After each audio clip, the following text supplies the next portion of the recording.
Hello, welcome back to my YouTube channels and के with science academy Kelabari. और आज आप सबों के बीच एक ट्रिग्नोमेट्री का खूबसूरत सवाल आपकी स्क्रीन पर दिख रहा होगा। एक ऐसे सवाल जो आपके एग्जाम में हूबहू ऐसे टाइप्स के सवाल आए हुए हैं, उसी सवाल को थोड़ा सा आगे बढ़ाते हुए हम लोग एक बार फिर से सॉल्व करने की कोशिश कर रहे हैं। सबसे पहले सवाल जो यहाँ पर बोर्ड पर जो दिख रहा है, तो कॉस स्क्वायर 10 डिग्री, जोर कॉस स्क्वायर 20 डिग्री, जोर कॉस स्क्वायर 30 डिग्री, जोर कॉस स्क्वायर 40 डिग्री, जोर कॉस स्क्वायर 50 डिग्री, जोर कॉस स्क्वायर 60 डिग्री, जोर कॉस स्क्वायर 70 डिग्री, जोर कॉस स्क्वायर 80 डिग्री का मान ज्ञात करने के लिए बोला गया है। तो हम कैसे निकाल सकते हैं, इन चीज़ों को कैसे सॉल्व कर सकते हैं? देखिए, सबसे पहले हम पेयर लगाने की कोशिश करेंगे।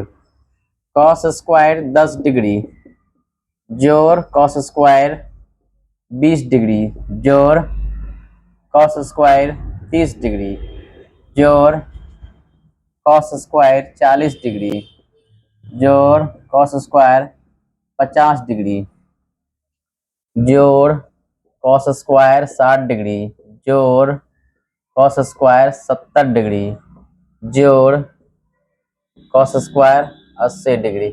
इन सब का मान हमें निकालना है। अच्छा बताइए, इन दोनों को जोड़िए, 90 पुर रहा है। 80 और 10 90 पुर रहा है, यानी किसी एक को चेंज कर देंगे, एक को सेम रहने देंगे। तो मतलब हम क्या कर सकते हैं, दोनों को निकाल सकते हैं। और 20 और 70 इनका भी मान एक हो जाएगा। 30 और 60 इनका भी मान एक हो जाएगा। 40 और 50 इनका भी मान एक हो जाएगा। कहने का मतलब है इन दोनों को मिलाएंगे तो 1, और इन दोनों को मिलाएंगे तो 2, फिर इन दोनों को मिलाएंगे तो 3, इन दोनों को मिलाएंगे। इसका आंसर क्या होगा? 4 आंसर आएगा। देखते ही आंसर लग रहा है, तो ऐसे हम चेंज करके बता सकते हैं, नहीं तो ऐसे हम निकाल भी सकते हैं। यानी cos 10 और cos 80 इसका मान 1 गुना नहीं प्लस है।